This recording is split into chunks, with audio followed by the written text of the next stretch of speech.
Haleluya, Shalom. Selamat berjumpa di program Believe. Hari ini saya ingin membahas tentang kekecewaan. Kekecewaan dialami oleh semua manusia. Kekecewaan dialami banyak orang. Suami kecewa terhadap istri, istri kecewa terhadap suami, anak-anak kecewa terhadap orang tua kecewa terhadap anak.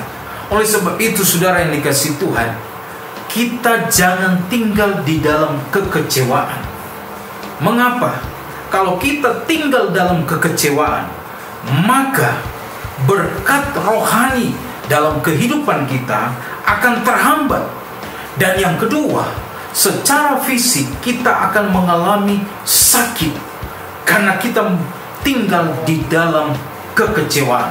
Oleh sebab itu, hari ini saya ingin memberitahukan bahwa jangan tinggal di dalam kekecewaan. Karena semua manusia pasti mengalami kekecewaan dan saling mengecewakan satu dengan yang lainnya. Tetapi hanya Yesus yang tidak pernah mengecewakan saya dan saudara. Oleh sebab itu, saudara yang dikasihi Tuhan, 4 langkah untuk menghadapi hal-hal yang mengecewakanmu. Ada 4 hal. Yang pertama, kita harus berdoa kepada Tuhan, datang kepada Tuhan. Dalam sebuah kisah di dalam 1 Samuel pasal 1, di mana Hana mengalami kekecewaan yang luar biasa. Dia mandul, dia tidak punya anak, dan dia dihina oleh Penina. Dan bahkan Hana dianggap waktu dia datang di bait Allah, dia adalah seorang wanita pemabuk oleh Imam Eli. Tetapi lihat, ketika dia datang berdoa, dia mencurahkan isi hatinya pada Tuhan, dia bawa pergumulannya pada Tuhan, maka dia mendapatkan jawaban yang pasti. Oleh sebab itu, jangan lupa berdoa pada Tuhan. Doa akan membawa kita melihat kuasa Tuhan dinyatakan. Mari kita berdoa dan kita mengampuni orang yang telah mengecewakan saudara. Ampuni mereka, bawa mereka di dalam doa kita. Pada waktu Stefanus dirajam batu, maka sebelum Stefanus mati, dia berkata, "Ya Tuhan, ampunilah mereka, karena mereka tidak tahu apa yang mereka perbuat." Stefanus mengambil contoh dari siapa? Stefanus mengambil contoh dari Yesus. Pada waktu Yesus ada di kayu salib, sebelum Yesus mati, maka Yesus berkata, "Ampunilah mereka Bapa, karena mereka tidak tahu apa yang mereka perbuat." Hari ini, mari kita mulai berdoa. Lepaskan pengampunan itu. Lepaskan kekecewaanmu kepada Tuhan. Katakan, "Tuhan, aku mengampuni mereka. Aku lepaskan pengampunan." Maka luar biasa, berkat-berkat Tuhan, pertolongan Tuhan akan dinyatakan dalam kehidupan saya dan saudara. Dan kita terhindar dari sakit secara fisik, karena kita mulai melepaskan doa dan kita mulai melepaskan pengampunan itu sendiri. Yang kedua, saudara yang dikasihi Tuhan, langkah-langkah untuk menghadapi hal-hal yang akan mengecewakan saya dan saudara. Ingat janji Tuhan. Kalau saudara dan saya ingat janji manusia, kita akan kecewa. Siapapun itu, kita akan mengalami namanya kekecewaan. Oleh sebab itu, saudara yang dikasihi Tuhan, saya secara pribadi, kalau ada orang berjanji, saya tidak mau taruh dalam hati saya. Saya tidak mau taruh dalam ingatan saya. Karena saya tahu, saya hanya pegang janji Tuhan. Karena saya tahu, janji Tuhan tidak pernah akan mengecewakan. Pada waktu Abraham, Tuhan berkata, "Kamu akan menjadi bapa bagi segala bangsa, keturunanmu akan banyak." Waktu Abraham mulai bimbang, Tuhan bawa dia keluar pada malam hari dan berkata, "Lihat Abraham, bintang-bintang di langit, apakah engkau dapat menghitung?" Abraham bilang, "Saya tidak dapat menghitung."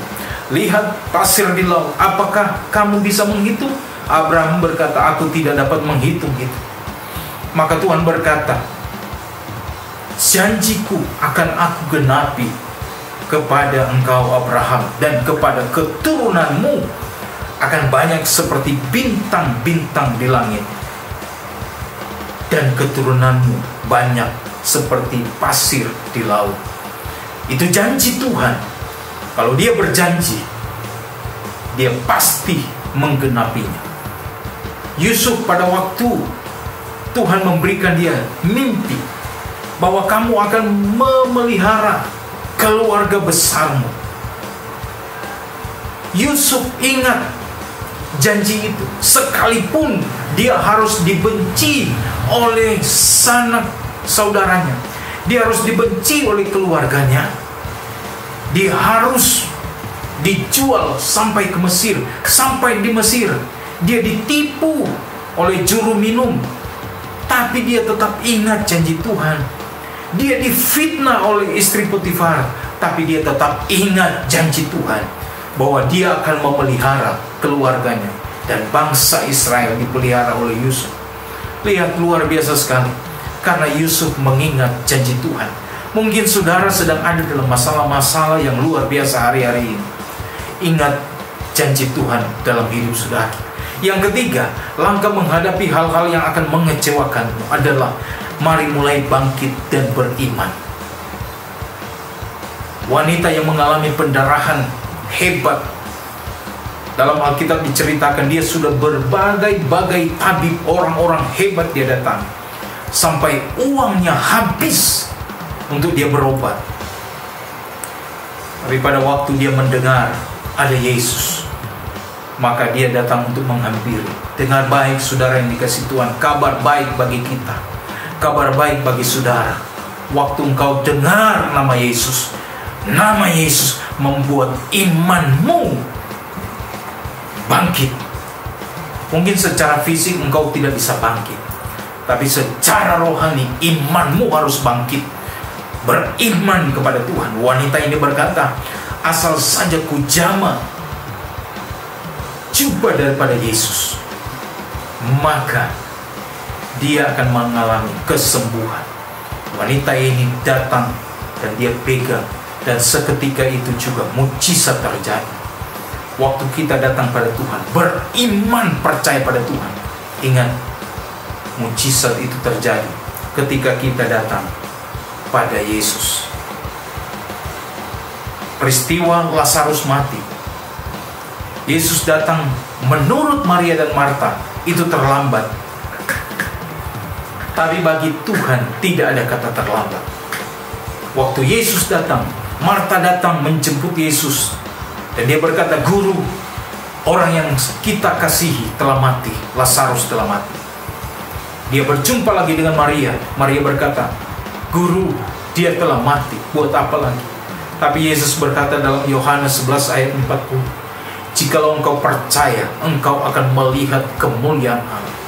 Maka saudara, mari taruh kepercayaanmu kepada Tuhan. Waktu kita menaruh kepercayaan pada Tuhan, maka mujizat Tuhan akan terjadi dalam hidup kita. Yesus berkata, gulingkan batu itu. Dan Yesus berkata, Lazarus, bangkitlah. Maka Lazarus bangkit. Dia datang kepada Yesus. Apa yang mustahil bagimu tidak mustahil bagi Tuhan. Yang keempat, langkah untuk menghadapi hal-hal yang akan mengecewakanmu. Pandang ke depan. Pandang ke depan. Jangan pernah melihat hal-hal yang masa lalu, tapi pandang ke depan. Apa yang terjadi ketika istri Lot melihat ke belakang, maka dia menjadi tiagar. Padahal sudah diperintahkan untuk lari, tengok ke depan. Jangan pernah melihat masalah yang ada di belakang saudara, yang sudah terjadi, tapi pandang ke depan. Waktu kita memandang pada Tuhan, ku pandang wajah-Mu dan berseru, pertolonganku datang dari-Mu. Mari kita pandang pada Tuhan, karena pertolongan kita datangnya daripada Tuhan. Haleluya. Saya berdoa buat kita semua, kita tetap setia pada Tuhan. kita tetap berdoa, kita tetap percaya pada janji Tuhan, dan kita tetap bangkit dan beriman kepada Tuhan, serta memandang hanya kepada Tuhan. Haleluya. Sampai berjumpa pada program Believe berikutnya. Tuhan Yesus memberkati. Amin.